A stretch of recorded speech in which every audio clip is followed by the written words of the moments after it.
addition to making repeated attempts to bring this new evidence to the attention of the Department of Justice, the members of my research group and I made efforts to bring it to the attention of the public through the national media. On the 18th of November, 1993, we participated in a press conference held in New York City.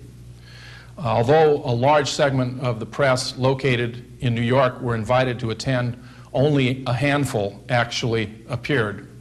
We believe this happened in part because we had been invited to participate in this conference by the author of a new book on the assassination.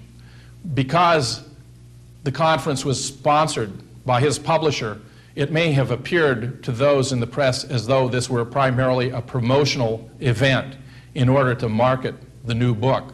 Nothing, in fact, could have been further from the truth.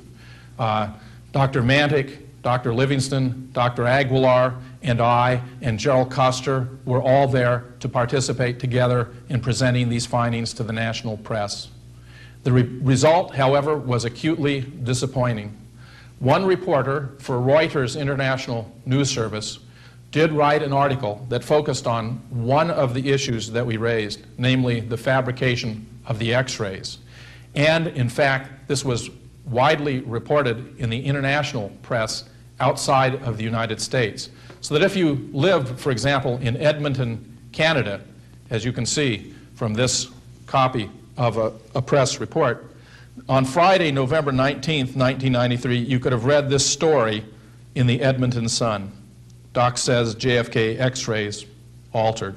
The next morning, we flew to Dallas, Texas to participate in the third annual symposium on the assassination of JFK, which would last for 4 days and end on the 22nd, when Dealey Plaza was being dedicated as a national landmark. The following morning, the 19th, after our press conference, when I awakened, I turned on the television and caught 2 sentences on CNN that reported that a physician who was a radiologist had concluded that the X-rays were fabrications. The X-rays kept in the National Archives were fabrications. When I came downstairs, I was fairly excited that we had broken through and told David Mantic that it looked good, but in fact, that was the end of our national coverage. I have subsequently learned that a story was written by an Associated Press reporter that was perhaps the best story written on the assassination in the last 30 years, but that story was apparently killed at the national desk. So the only domestic coverage that our press conference received was 2 sentences on CNN, and the story was otherwise lost. On Saturday, the 20th, Dr. Mantic presented his findings to this assassination symposium, and on Sunday, the 21st, Dr. Livingston presented his findings. They both received ovations. So the situation at that point was that about 400 to 600 of the foremost students of the assassination, all the experts on the assassination were knowledgeable about these new developments, and members of the international community knew that something was afoot through the article that appeared thanks to Reuters news service.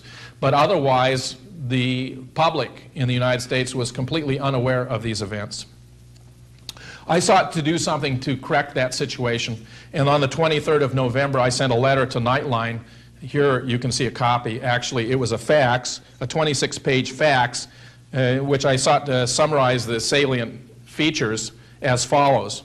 A radiologist who's also a physicist has subjected the X-rays of John Kennedy to scientific tests and has discovered conclusive evidence that these X-rays are composite fabrications, with a description of Dr. Mantic's qualifications.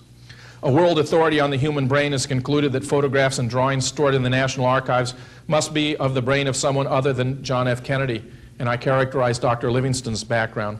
An expert on scientific reasoning asserts that this evidence provides scientific proof that the JFK autopsy report can no longer be accepted and that the Warren report, which was based upon it, has to be rejected, and I describe my own credentials and background.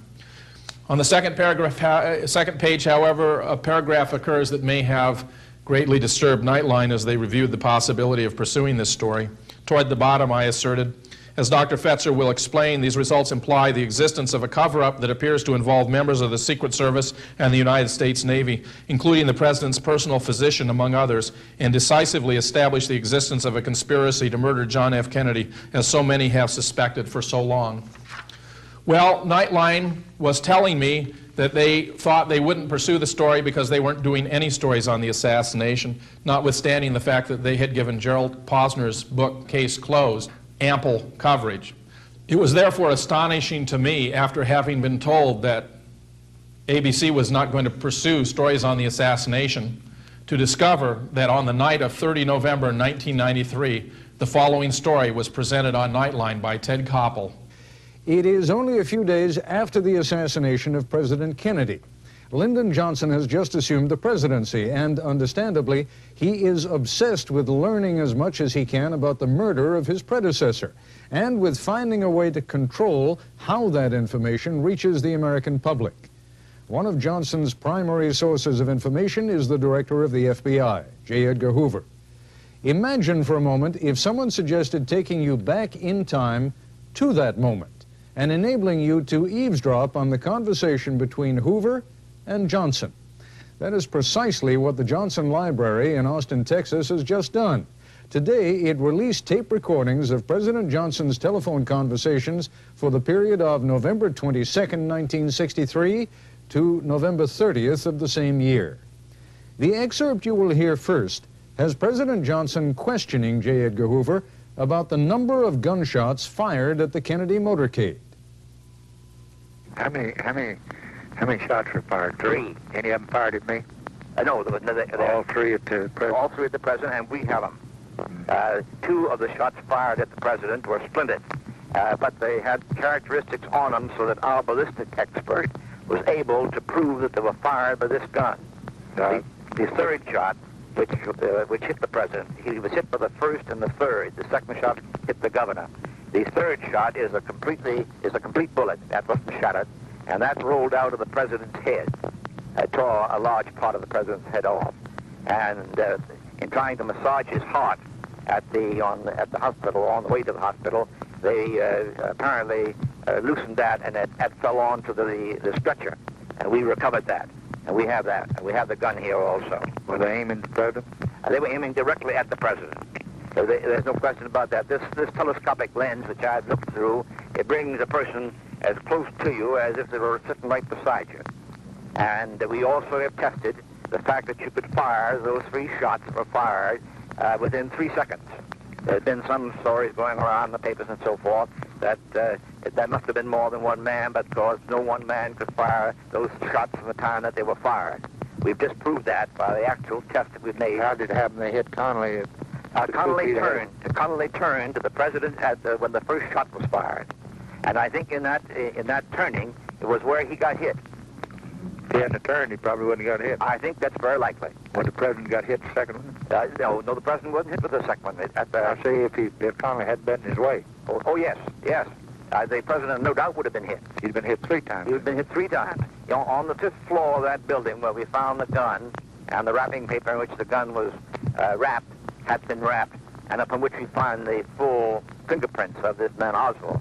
On that floor, we found the 3 empty shells that had been fired, and 1 shell that had not been fired.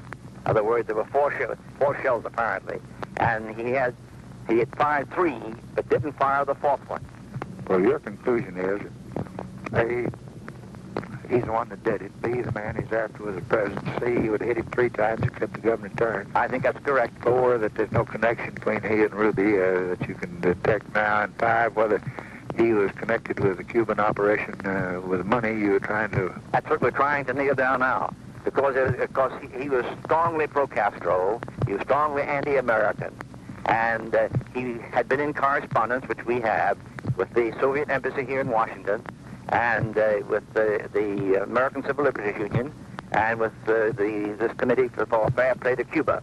This exchange between J. Edgar Hoover and LBJ is remarkable for many reasons, not least of all because J. Edgar Hoover claims to be able to tell where those shots were aimed, as though anyone apart from a shooter himself could explain what he was trying to hit apart from what he actually does hit.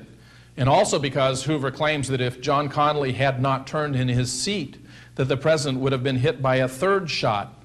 But considering their relative locations, the only way in which John Connally's turning could have allowed or inhibited another shot from hitting the president would have been if the shot had been fired from the front. This was therefore profoundly disturbing. Plus, Ted Koppel seemed to be receiving all of this news as though it were a very close approximation to what would actually emerge from the Warren Commission report, when in fact, in general, it contradicted the conclusions of that report.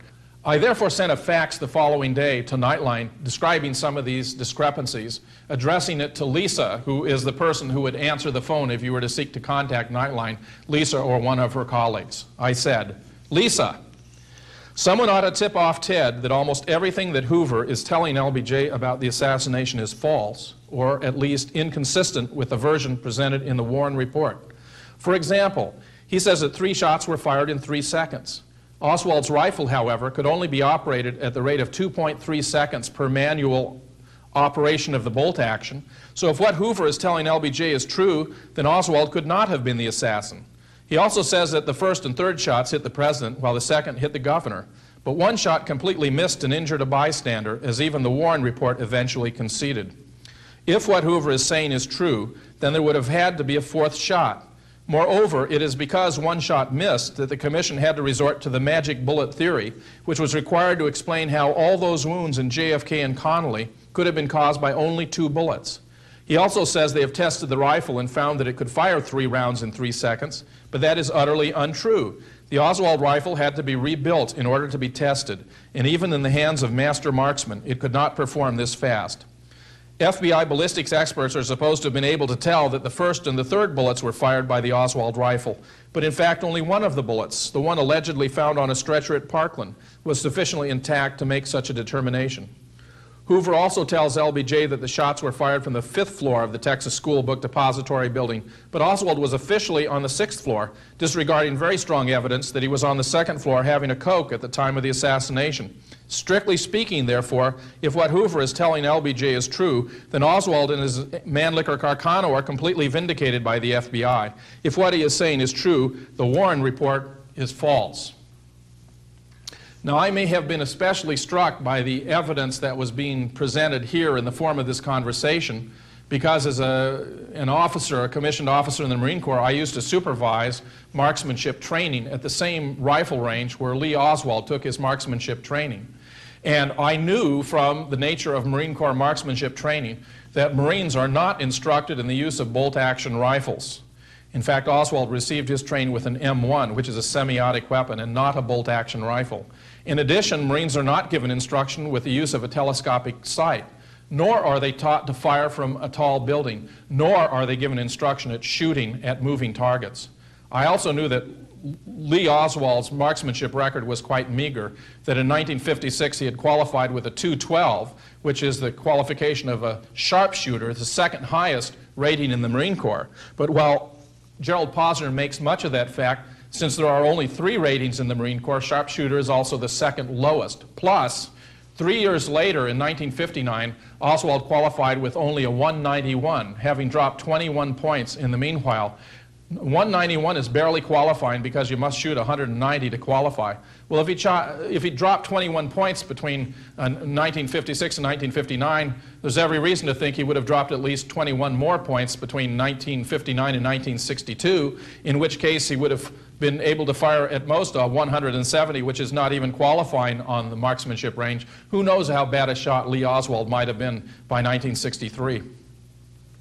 Moreover, however, in the aftermath of this fax to Nightline, I was astonished that night when World News Tonight with Peter Jennings opened with a story on the LBJ tapes.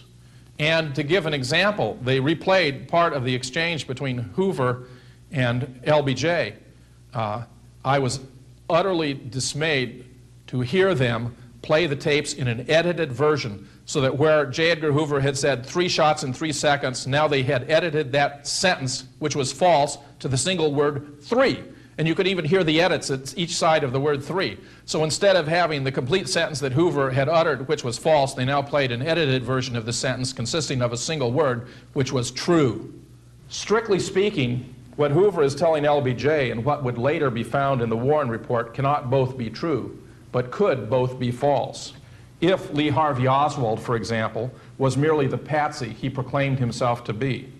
But instead of pointing this out to the American people, ABC News chose to utilize the method of selection and elimination once again. Well, I did not give up my efforts to get this story out. And in fact, on the same day I sent my fax, I received a phone call from Mark Nelson, who's an associate producer for Nightline. Mark Nelson told me he wanted to get to the bottom of this. He wanted to know what was going on here and asked me to send him my stuff. So I sent him a complete set of stuff with a cover letter I show here to Nightline. He asked me to propose a headline for the story. Has new scientific evidence refuted the Warren Report. I can imagine better titles than that. But in any case, I sent all my stuff to Mark Nelson, and that was the last time I heard from him. After I sent him my stuff, he refused to take my calls. On the same day, however, I sent a package of materials, the set of materials we'd presented at the National Press Conference on the 18th of November, to Lawrence K. Altman, MD, who's a writer for the New York Times, specializes in medical and scientific issues. Dr. Altman had specifically been invited to attend our press conference at the urging of Gary Aguilar, but had not made an appearance. So I sent him copies of the material we presented in the hope that there might be some response, but to my acute disappointment, there has been none. Trying to cover another base, I thought I would send copies of this material to a respected columnist, namely Ellen Goodman of the Boston Globe. I did so, as you can see from my cover letter, but in fact, once again, there has been no response. Having failed to get this story out by working from the top down, I decided perhaps a better tactic would be to seek to work from the bottom up. And I have therefore given a series of lectures on this subject, reporting these new findings on my own campus here at the University of Minnesota, Duluth. After presenting one of these lectures, I was extremely gratified by coverage given by the student paper, the UMD Statesman, which, as you can see here, covered the story fairly extensively with a headline which no doubt gives me more credit than I deserve, because while I suggested to the writer, Zach Johns, that JFK cover-up exposed might be a good lead for the story, he executed it by adding by UMD professor, but of course it was not I who had exposed the cover-up, but rather Dr. Mantic and Dr. Livingston. I was merely in the position of reporting it. Nevertheless, he got everything basically right. Consider the subtitle, Fabricated Evidence Links Kennedy Assassination with Federal Government. Absolutely correct. New findings in the assassination of JFK. Look in the box. Autopsy, x-rays, and photographs prove fabricated. Magic bullet theory proven impossible. Kennedy hit at least 4 times, once in throat from in front, once in back from rear, twice in head from front and rear. Autopsy drawings and photos of Kennedy's brain concluded to be of a brain other than JFK's. It was an excellent article which covered several pages in part, and also addressed the issue of the failure of the national press to respond to this material. It was even accompanied by an editorial by Zach Johns in which he very discerningly suggested that if we are being lied to by the federal government, how can we trust the federal government, and what becomes of our concept of government of the people, by the people, and for the people. I thought it was a commendable effort. Subsequently, I contacted the local newspaper, the Duluth News Tribune, and after sorting things out for a good number of weeks, the News Tribune invited me to submit an opinion piece that described the results of our inquiry, and it was accompanied by an article discussing how a local professor had become involved in investigating the assassination of JFK. I was grateful for their coverage. Here's the article that they published that I had drafted for them. To date, therefore, the situation is that the most extensive coverage about these major developments in the assassination is to be found in the student newspaper of the campus of the University of Minnesota, the UMD Statesman. For those who are interested in learning more about the assassination, I want to recommend a number of films of high quality and also some books that are valuable resources for further inquiry. The first I would mention is a film entitled Executive Action that appeared around 1976 and characterizes the assassination in terms of a scenario involving wealthy oil men in Dallas, in the Dallas vicinity. This, I thought, was an excellent piece of work, and when it appeared, it was accompanied by a pamphlet. I have a copy of it here. I picked up several at the time because I was very impressed that the documentation that supported the film was made available at the time. Notice it's several pages long and includes photographs and references to relevant works that have to do with the assassination, and suggested how well supported, in fact, was the scenario presented by the film at the time. It has occurred to me in retrospect that if Oliver Stone had followed the lead of executive action and had provided a similar pamphlet at the time the film was shown, he might have done a great deal to disarm the critics who were seeking to dismantle the film even before it appeared on the screen. However, I must say, it is astonishing in retrospect to consider the vicious and unwarranted assaults to which that film was subjected. What eventually did happen was that Oliver Stone and his screenwriter, Zachary Scar, published a book that includes a documented screenplay as well as a rather large collection of letters and columns that were written about the film that concerned the controversy that arose about it. I must say that anyone who has a serious interest in the assassination, including persons who have been engaged in the study of the assassination for long periods of time, have a great deal to learn from the documentation and research that went into the production of this film. Anyone who maintains that this film was not well researched and well documented stands refuted by this document. I say you must take this seriously. It shows that Oliver Stone really had invested an enormous amount of time and effort in gathering research and in justifying what he put into the film JFK. Second of all, I mentioned the film The Two Kennedys. This is an Italian documentary. It's somewhat crude in its production values, but there's some excellent footage of the assassination. It includes, for example, portions of Malcolm Perry's press conference that occurred at Parkland and other footage that is of considerable importance. And it also does a great deal to describe the climate, the political climate in the United States at the time with regard to issues such as race relations, the Vietnam War, and so forth. I highly recommend it, and it can be found at most local video stores. The third film I recommend, of course, is JFK in the form of the director's cut. The director's cut includes 17 minutes that were not included in the original version. I've already indicated that this film was thoroughly researched. The depiction of events in Dealey Plaza is probably the most accurate that's ever been presented to the American people. I strongly recommend the film. In the 17 minutes that have been restored, you find additional discussion about probable conspirators, including several mentions of Charles Cabell as someone who was probably involved in the assassination. The Men Who Killed Kennedy is an extremely interesting film that has in fact appeared on national television on the A&E channel as a 5-part series. It is a very high quality, very well produced. It happens to advance the thesis that the assassination was executed by some French drug-related hitmen. I happen to believe that that thesis is false and without foundation. Nevertheless, there's a great deal of excellent research in this film, and much can be learned from it nevertheless. JFK, The Case for Conspiracy.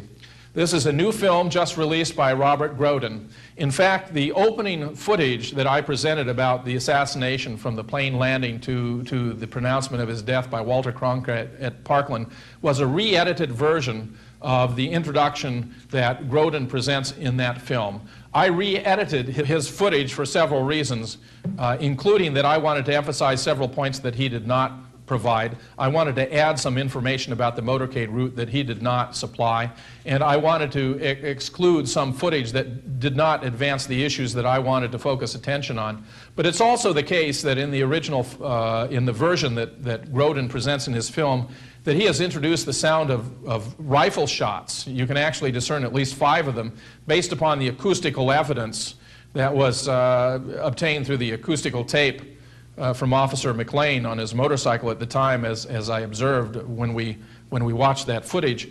Now, I did not want to beg the question by presenting the sound of those rifle shots as though it should be taken for granted that that was the way the assassination had occurred, nor did I want to convey the impression that the assassination had been recorded in sound in an uncontroversial way, and therefore I edited his footage. But nevertheless, there's a tremendous amount of good material here. I'm very grateful to Robert Groden for permitting me to use his original footage in lectures that I give on the assassination. And I think that a great deal can be learned from this film. Books.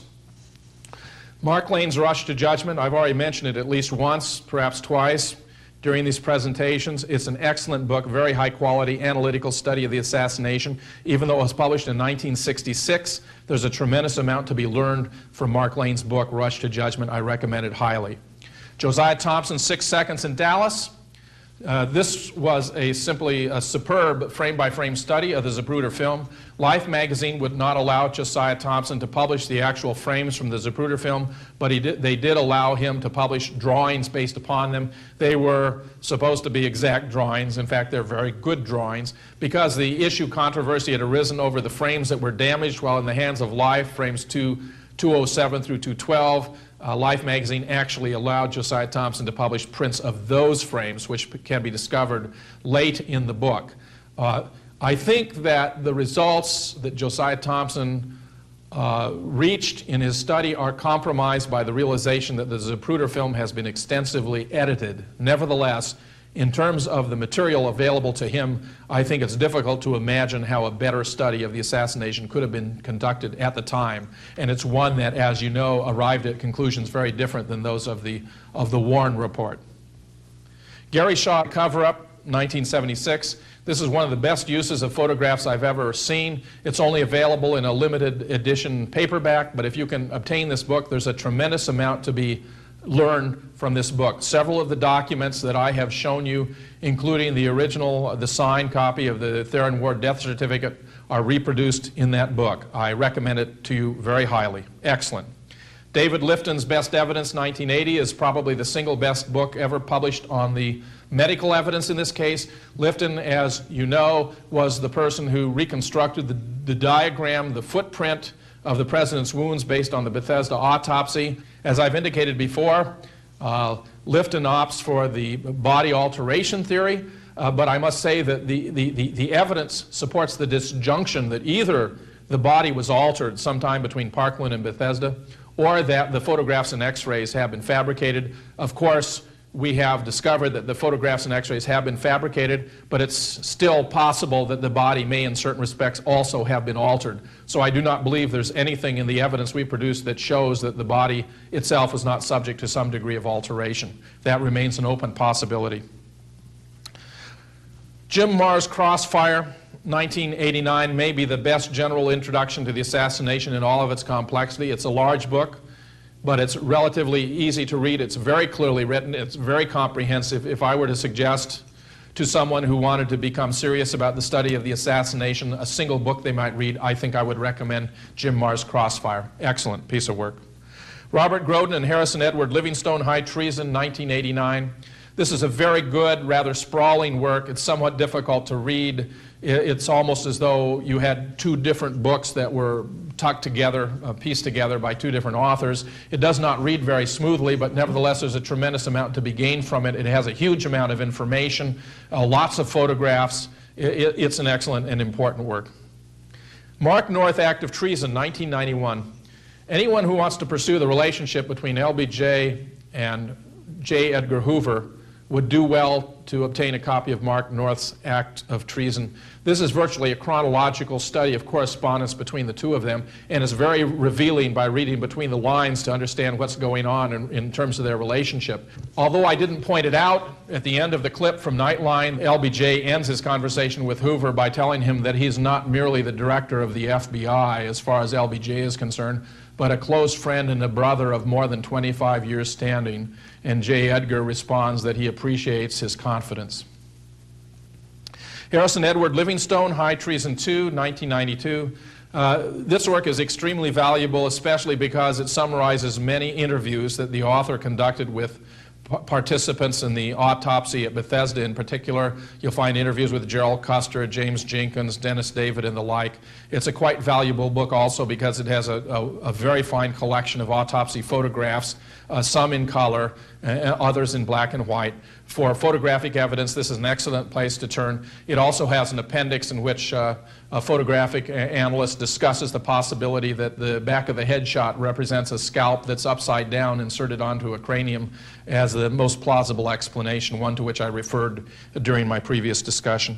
Charles Crenshaw, JFK, Conspiracy of Silence, 1992. I've already described that book for your benefit. It's a very fine, easy to read, rather short book that nevertheless presents very clearly what it was like to have been in the unusual, even remarkable position that Charles Crenshaw discovers himself to be in on not only the 22nd of November 1963 when he participated in assisting with the medical treatment of John F. Kennedy, but also on Sunday the 24th of November 1963 when he assisted in the medical treatment of Lee Harvey Oswald. A remarkable study from a person who's been in a remarkable position and who has been very courageous in coming forth with a public statement about his experiences and what took place at that time. Oliver Stone and Zachary Clark's JFK, the Book of the Film, 1992. I've already recommended that to you. As I say, invaluable not only for individuals who want to learn about the extent to which the screenplay was justified by extensive documentation, but for even serious researchers who want to learn more. There's much we can all learn from that film. Finally, 3 books that are very recent: Peter Dale Scott, Deep Politics and the Death of JFK, 1993, Harrison Edward Livingstone, Killing the Truth, 1993, and Robert Groden, The Killing of a President, 1993. Peter Dale Scott's book is a very high-level study of the general political atmosphere in the United States at the time of the assassination. He describes the prevailing forces in the country from whose perspective the assassination of the president and the replacement of JFK by LBJ represented merely an adjustment in doing business as usual in the United States. He also offers fascinating evidence and revelations about other highly placed individuals, especially in the Eisenhower administration, who might have had an interest in or a motive for seeing the JFK assassinated. He also gives some fascinating assessment of the possibility that Lee Harvey Oswald might have been working for the Alcohol, Firearms, and Tobacco Administration at the time he was living in Dallas, which might possibly account for his obtaining a cheap rifle through mail order with minimal identification, since the Alcohol, Firearms, and Tobacco Administration would have an interest in how easily that could be done in violation of laws, federal laws against or regulating interstate sales of firearms. It's also interesting because if Oswald was working for the Alcohol, Firearms, and Tobacco Administration, that turns out to be a branch of the Treasury Department, as does the Secret Service, which suggests that there might well have been individuals in the Treasury Department who had responsibilities for both the Secret Service and the Alcohol, Firearms, and Tobacco Administration, might have had knowledge and awareness of Lee Harvey Oswald's existence and location in Dallas. Harrison Edward Livingstone's Killing the Truth, 1993. Harrison Edward Livingstone was the author who invited us to participate in a press conference in New York City in 1993.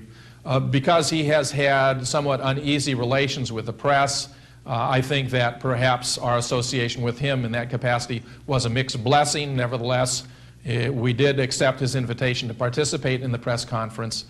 Killing the Truth focuses on what he takes to be the Dallas roots of the conspiracy, but he also reports recent research by David Mantic, by Gary Aguilar, and by myself. Finally, Robert Groden, The Killing of a President, 1993. This is surely one of the best compilations of photographs in the history of the assassination. While I do not agree with all of the descriptions that Groden provides as textual commentary on the photographs, to offer one illustration, he presents a photograph of a copy of the Altschins photograph and even a close-up on the windshield, and describes it as not showing any damage, when manifestly, in fact, it does. Indeed, this is one of the clearest copies of the Altschins photograph I have seen yet, and if you take a look, I think you will find that the evidence of a bullet hole through the windshield is there precisely as I have described it, but also goes on to provide a number of indications of Secret Service complicity in the assassination.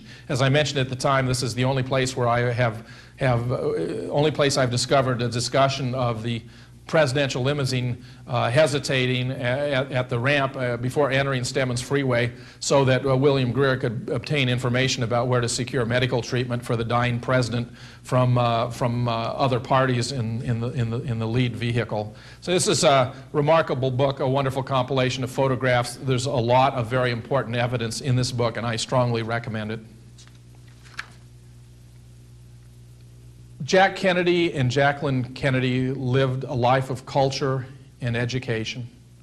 They used to have wonderful parties at the White House where they would invite the leading figures in literature, science, and the arts, poets, historians, novelists, and the like.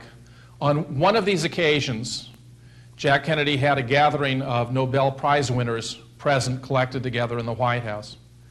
And he said, in relation to the political genius who may be more responsible than anyone else for the American form of government, by contrast, to this group assembled, he made the following observation, that this was the greatest collection of talent and ability and intellect ever gathered at one time in the White House, except when Thomas Jefferson dined alone.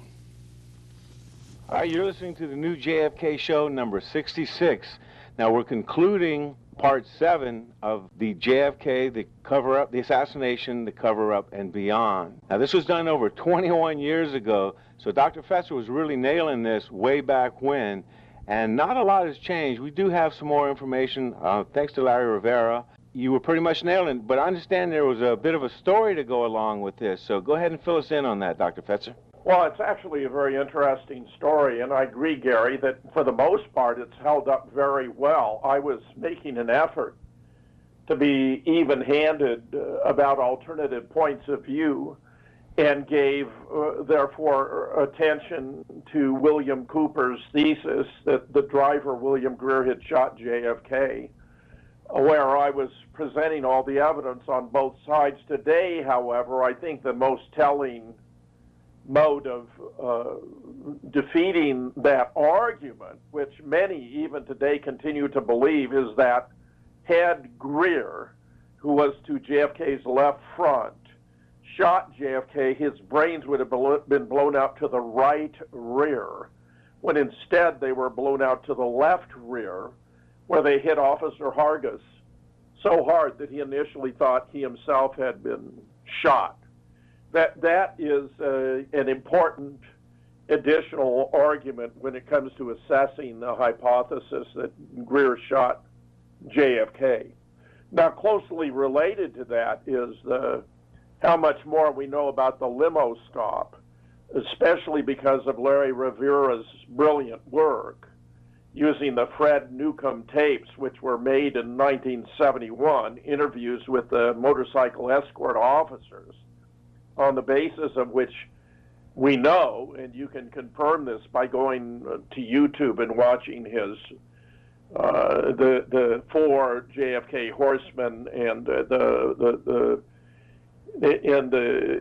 JFK horsemen part 2, where he explains, based upon their reports, that not only did the limo come to a halt, but Officer Hargis dismounted his bike, ran in between the 2 limousines toward the grassy knoll from which he believed the shot, at least one of the shots, had been fired. And that Officer Douglas Jackson on the right actually motored his bike up the side of the grassy knoll until it fell over and pursued in the same direction as Hargis. Meanwhile, 5 agents were dismounting from the Queen Mary and surrounding the presidential limousine, where one of them took a piece of skull that had been picked up by a little boy and threw it back in the rear of the limousine. Now remember, all this is happening in the midst of JFK being shot twice during the interval. Once in the back of the head, he slumped forward. Jackie eased him back up and was looking him right in the face when he was hit in the right temple by a frangible or exploding bullet that set up shock waves that blew his brains out the back of his already weakened cranium with such force that, as I have indicated, when they impacted with Officer Hargis, he initially thought he himself had been shot. So we now know a tremendous amount more about the stop, which I have difficulty believing could have taken place in less than 20 or even 30 seconds. I mean, just think about it. Comes to a halt, JFK is hit in the back of the head, slumps forward. Jackie looks at him, eases him back up, and she's looking him right in the face when he's hit in the right temple with that frangible or exploding bullet that blows his brains out to the left rear with such force when they hit Hargis. Now, just my saying it takes a lot of time, and the events weren't happening a whole lot faster than I'm saying. And now to have them dismount and surround the limo, the Secret Service knew what was going on. Emory Roberts had played a key role, leaving 2 agents behind at Love Field. ordering John Reddy from the right running board not to respond when he began to respond, allowing Clint Hill to rush up and climb on the back to assist Jackie. But the shooting sequence was already over. JFK was already dead when these events took place. So I believe those are among the most important supplements to what I was presenting there. But the fact of the matter is, I produced that 4.5-hour, 7-part video on the basis of new research that had been conducted by David W. Mantic, MD, PhD, and Robert Livingston, MD, where Livingston was the scientific director of the National Institutes for Mental Health and of Neurological Diseases and Blindness, which incidentally, their headquarters was located across the street from Bethesda Naval Hospital, which is how he came to know so much, and where many who view this believe that the interview with Bob Livingston is among its most important contributions to the study of the assassination. Now, I began collaborating with David Mantic in late 1992, and we were, suggesting that we should work on a long article or a short book. And we were almost immediately joined by Gary Aguilar, an ophthalmologist from San Francisco, and Kathy Cunningham, who turns out to be a nurse, a practical nurse rather than a registered nurse, which surprisingly figures in what I'm now about to explain. Yeah, she was an LPN, not an RPN. That's right. And let me give you a little background here. I met Gary Aguilar for the very first time at the Midwest Coalition on Political Assassinations that was held, as I recall, in Chicago in 1993. And I had no idea who he was, but he knew who I was and introduced himself. And virtually the first words out of his mouth, and it dumbfounds me in retrospect, were that I should not be deceived into thinking that the JFK autopsy x-rays had been altered because it was simply a matter of overexposure. This, of course, was the area in which David Mantic had been doing such brilliant and meticulous work, in which I would publish in Assassination Science in 1998, which was decisive in shattering the cover-up. He explained how this fist-sized blowout at the back of the head had been concealed. It apparently then, by using some material that was much too dense to be human bone, although interestingly, vis-a-vis Gary Aguilar's remark, that it might have been done by masking off the area and then hyper-exposing it to intense light to create the same effect. In any case, those being the first words from Gary Aguilar have always stuck in my mind. I mean, it's very, very curious, and matters get more and more so with the passage of time. In any case, by 1994, I believe that we had enough material that was of extreme importance, including Bob Livingston's observation that the brain seen in diagrams and photographs in the National Archives, which is an abnormally large brain weighing in at 1,500 grams, whereas the average adult male brain is about 1,350, and that it had a completely intact cerebellum. Indeed, the whole brain is virtually completely intact, only showing some relatively minor cerebral damage at the top, whereas JFK had half his brains blown out in Dealey Plaza. And Bob Livingston, based upon his reflections of the consistent reports from the physicians at Parkland about, extruding cerebral and cerebellar tissue from this massive blowout, was forced to conclude that the brain shown in the diagrams and photographs in the National Archives could not possibly be that of John Fitzgerald Kennedy. And I believe the explanation is once they patched the blowout, there was nowhere for those brains to go, and therefore they made the substitution. It turns out we know now that there were two different brain exams, the first apparently having been with the real JFK brain, which was, just a partial brain, but the second about a week later with the substitute brain where Pierre Fink was brought in, given the impression this was the single examination of the brain, which was part and parcel of the deception in which Commander Humes and Thornton Boswell played such a crucial role. So in 1994, I arranged with a fellow who worked with audiovisual at the Duluth campus of the University of Minnesota to create this series. And as you now can see, it wound up being 7 parts, ran not quite 4.5 hours, where my task then, once having completed it, was to find a distributor. That took me about 2 years. But in, as I recall, 1996, I found a big-time distributor in the Chicago area who may be the same outfit that distributed Robert Grodin's images of an assassination and others. And I had 1,000 copies of the video made with them and began selling them, as I recall, it was in January of 2006.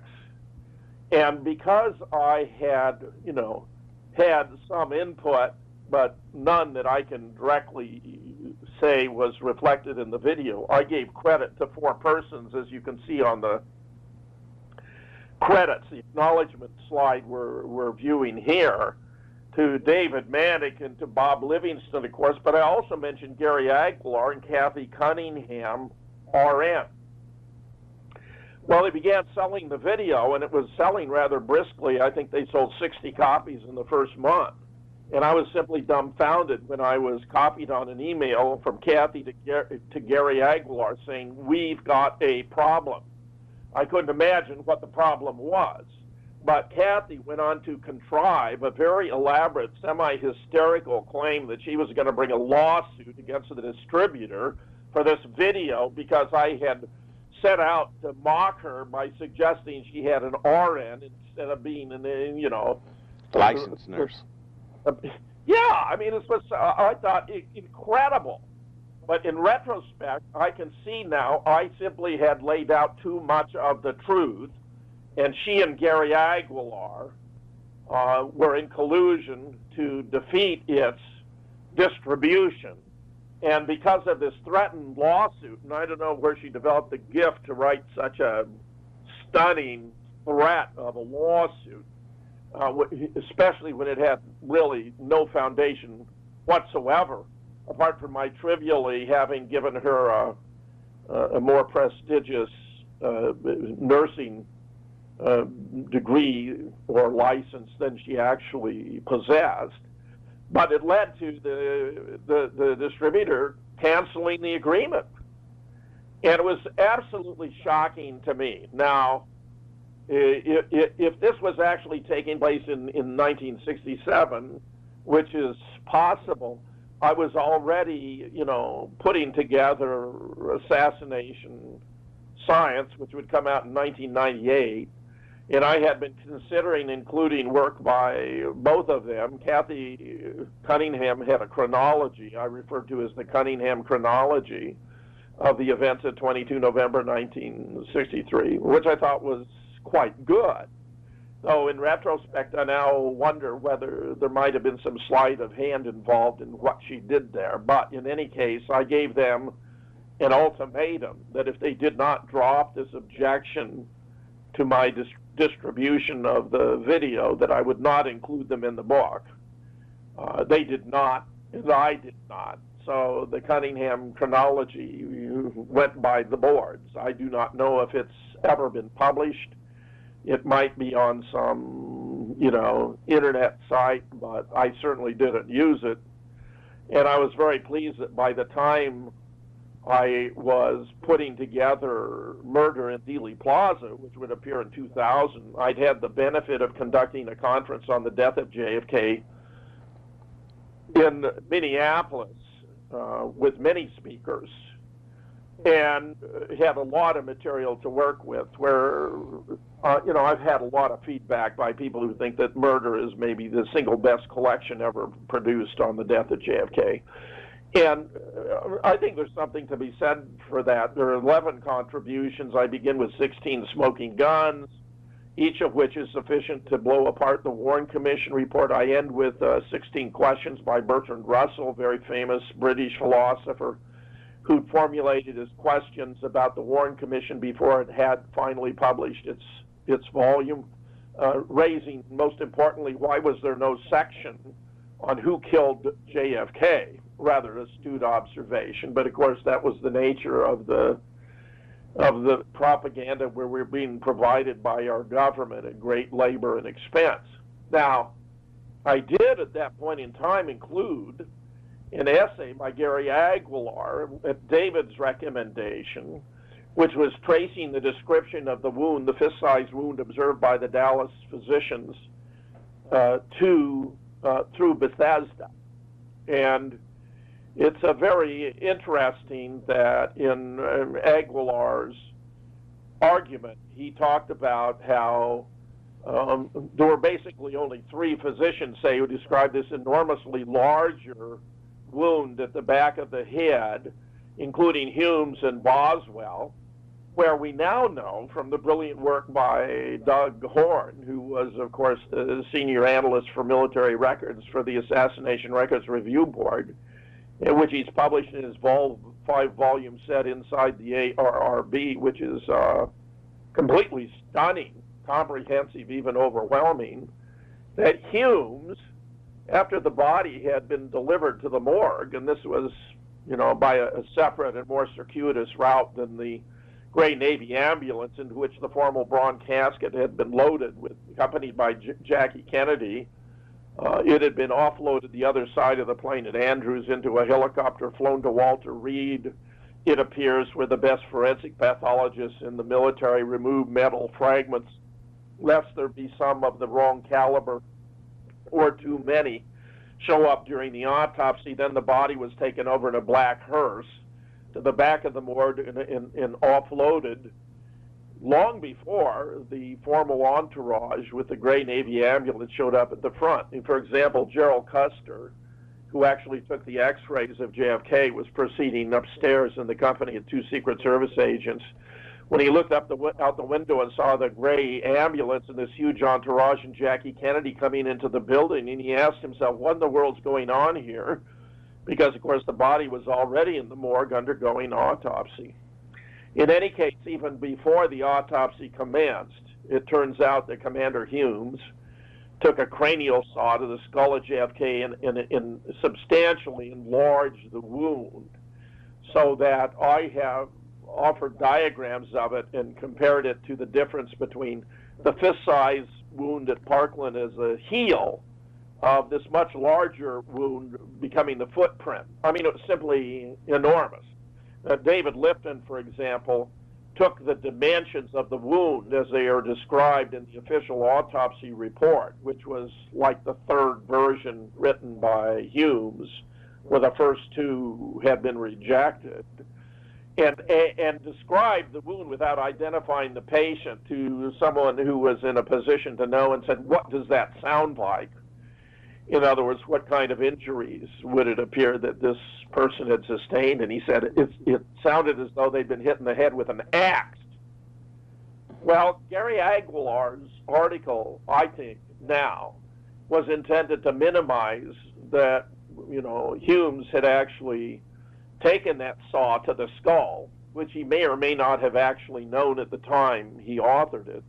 But it seems to me it certainly had that effect of implying the physicians didn't know what they were talking about, in spite of the fact that right in the official autopsy report, which I published as an appendix to Assassination Science, you can read the measurements and you can see it was this much larger wound. So there's really no serious doubt about it. David Lifton, who's done so much brilliant work on JFK, even gave us a diagram in Best Evidence showing the difference, the huge discrepancy between the fist-sized wound and what I'm calling the footprint in his book, where I would later supplement it by the HSCA version, which had reduced this huge footprint to a small hole, wound of entrance at the top of the head. Completely absurd. Many have observed that they shifted the location where the Bethesda The pathologist claimed the bullet had entered toward the base of the skull near the external occipital protuberance, 4 inches up to the top of the head, which is unbelievable on its own. But then they completely discounted the enormous wound described in mathematical detail in the autopsy report, which the more I pondered was more bewildering. I mean, how could the HSC medical panel have arrived at this conclusion, such that knowing Cyril Weck personally, and having actually been in home with Cyril watching when David Mantic made a presentation about the medical evidence and his proof that the autopsy x-rays had been altered, which Cyril seemingly did not understand. I mean, that just threw me for a loop at the time. I thought, this is extremely curious. Here's a man who's conducted thousands of autopsies, including in some really celebrated cases, who doesn't understand what David Mantic is explaining about how the x-rays had been altered. Yeah, we have the most famous forensic pathologist in the country, and he can't figure it out. if not in the world, Gary. Mm-hmm. So when I was pondering this, I called Cyril and I said, Cyril, can you tell me how the HSC could have contracted the enormous wound described in the official Bethesda autopsy report to that small entry room at the top of the head? And his reply to me was, I'll have to check my notes. So this was absolutely stunning to me, Gary, absolutely stunning to me. I've never gotten over that conversation. Mm-hmm. But to return to Gary Aguilar, it turns out Gary is a close ally of Josiah Thompson, and Josiah Thompson, who also had a PhD in philosophy, is from Yale, where he did work on the existential, I would call him irrationalist philosopher, Soren Kierkegaard, who would endorse statements like, I believe because it is absurd, whereas I was raised in the analytical philosophical tradition of logical empiricism by the leading philosopher of science in the world at the time, as an undergraduate already at Princeton, and then with the second most important philosopher of science earning my PhD after 4 years in the Marine Corps. And, I think that the first book, which was, had many, many parts, many, many appendices, really had the effect of shattering the cover-up because it exposed, governmental duplicity, in addition to the proof that the x-rays had been altered, where David has now been able to show that every single x-ray they have of JFK is a non-original. And Bob Livingston's finding about the substitution of another brain. And then a brilliant essay David had about indications that the Zapruder film had been altered or changed.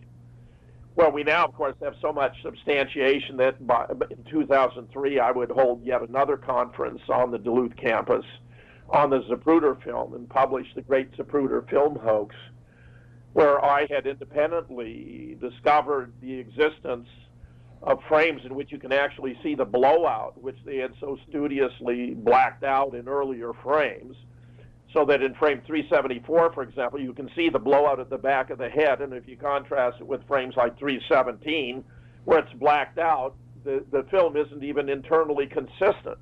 So it's simply absurd for anyone to maintain that the Zapruder film has not been altered. It's impossible that it not have been altered when you have frames from what purports to be the same film that are diametrically opposite in concealing a wound and displaying a wound, where they were so fixated on frames around 313 that in blacking it over, which has been confirmed in spades by a group of Hollywood film restoration experts who can't believe how crudely it was done, that they overlooked that in later frames it might be visible, which was what led me to investigate those later frames and make this discovery. Well, Josiah Thompson assailed assassination science. He called it assassinated science. I mean, mind you, science is not really his background.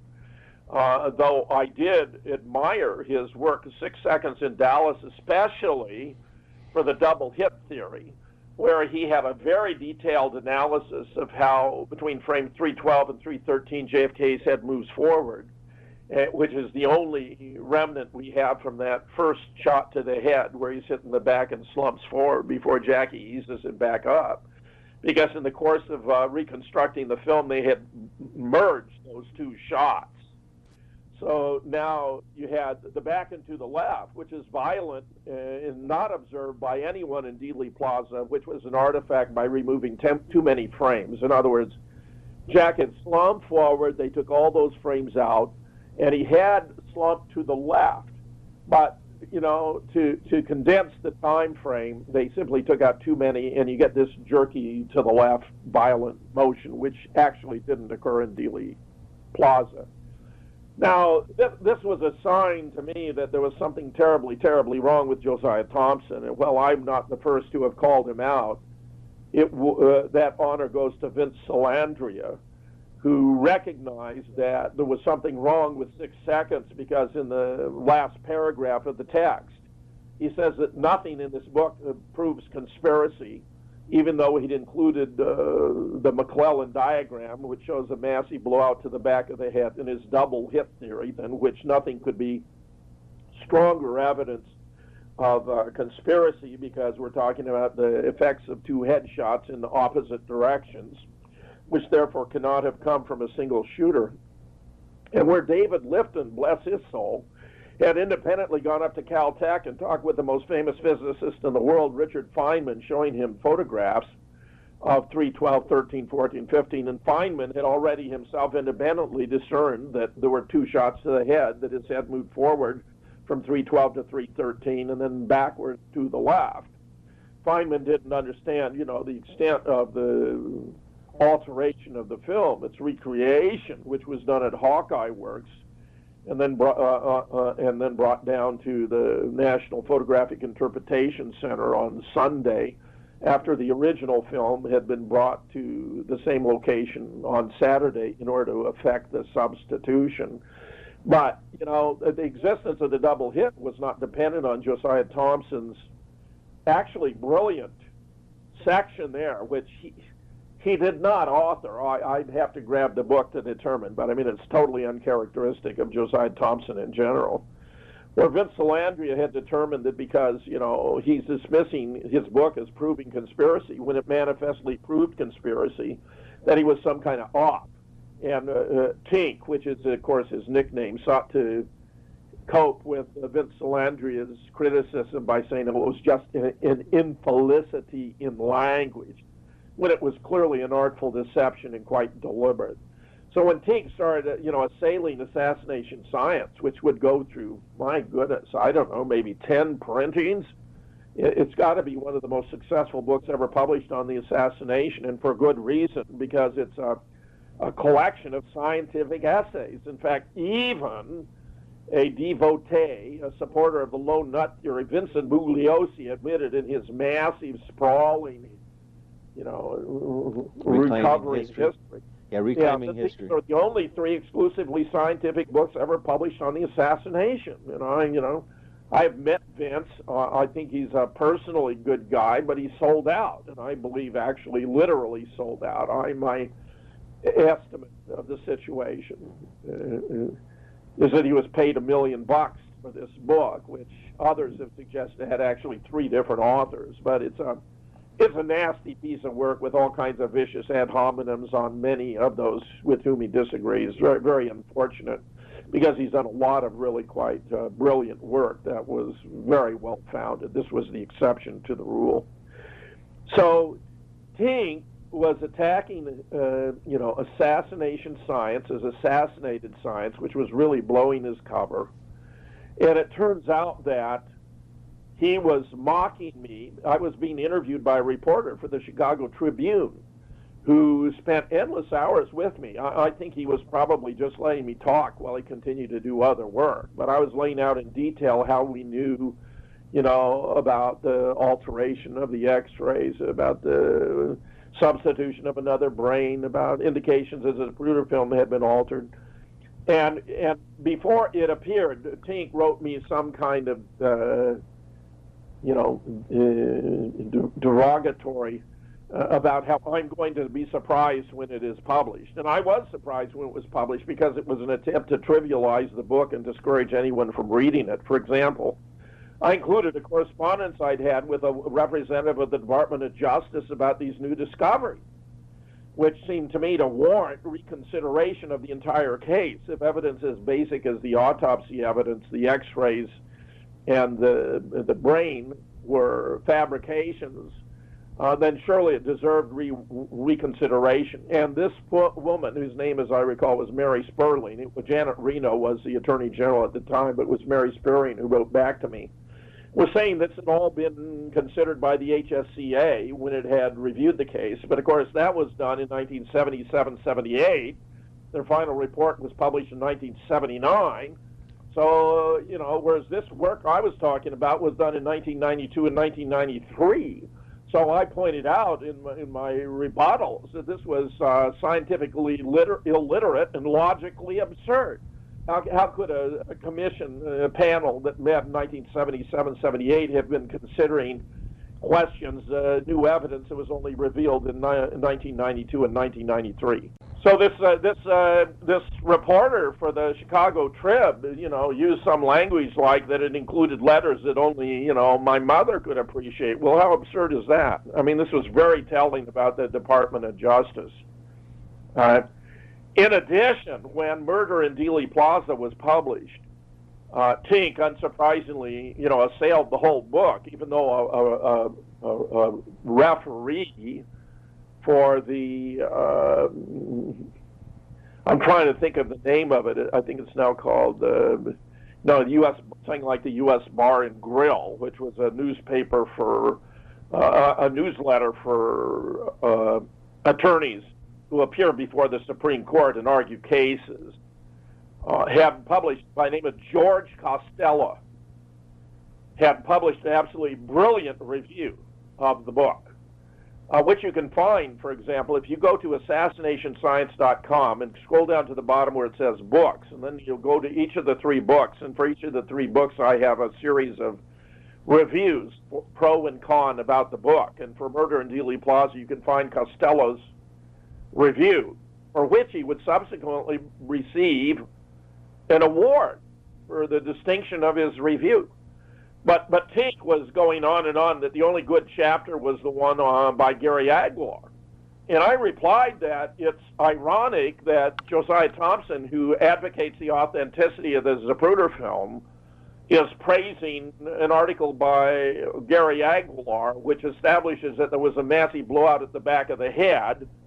And I think at this point I hadn't even discovered frame 374. That proves that the Zapruder film has been altered, because you can't see the blowout that Aguilar so clearly documents. So that was really, I thought, stunning on the part of Josiah Thompson, and reinforced his credentials as a disinfo agent. He and Gary, incidentally, would subsequently block me from speaking at a conference that Cyril Weck had organized, where I was extended an invitation, but which was withdrawn, where Cyril told me he was sorry to withdraw it, but two other speakers had said they would not attend if I were to speak. I mean, this just shows a kind of dirty pool going on beneath the surface. David Lifton was never invited. He should have been invited. I should have been invited. I can't imagine having a JFK conference that's going to amount to something where David Lifton and I are not participants, but there it is. They exerted their influence behind the scene to subvert my participation in that conference. Because, of course, it would have been a form of recognition within the JFK research community of our standing and stature. And while there may not be a lot of persons out there who have made contributions of the magnitude of those that he and I have made, well, of course, mine have been collaborative, bringing together, getting the best people on the most important subjects, and getting the word out to the public, and then doing literally, 1,000 interviews about it to get the word out to the public.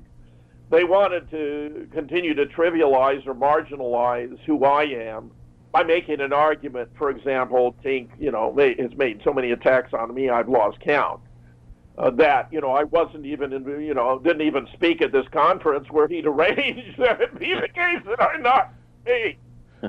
So I was very fortunate in putting together Murder to have a wonderful chronology from Ira David Wood III, which is, in my opinion, virtually impeccable. It runs nearly 110 pages long.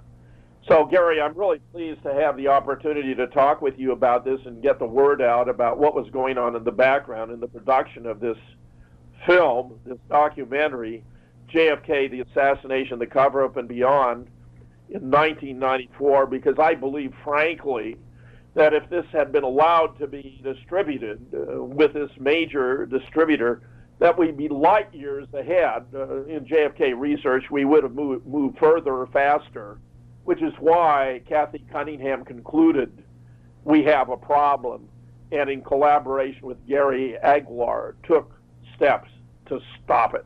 Yep, if they walk like an op, smell like an op, look like an op, then they're probably an op. So it looks like you've been having ops around you from day one.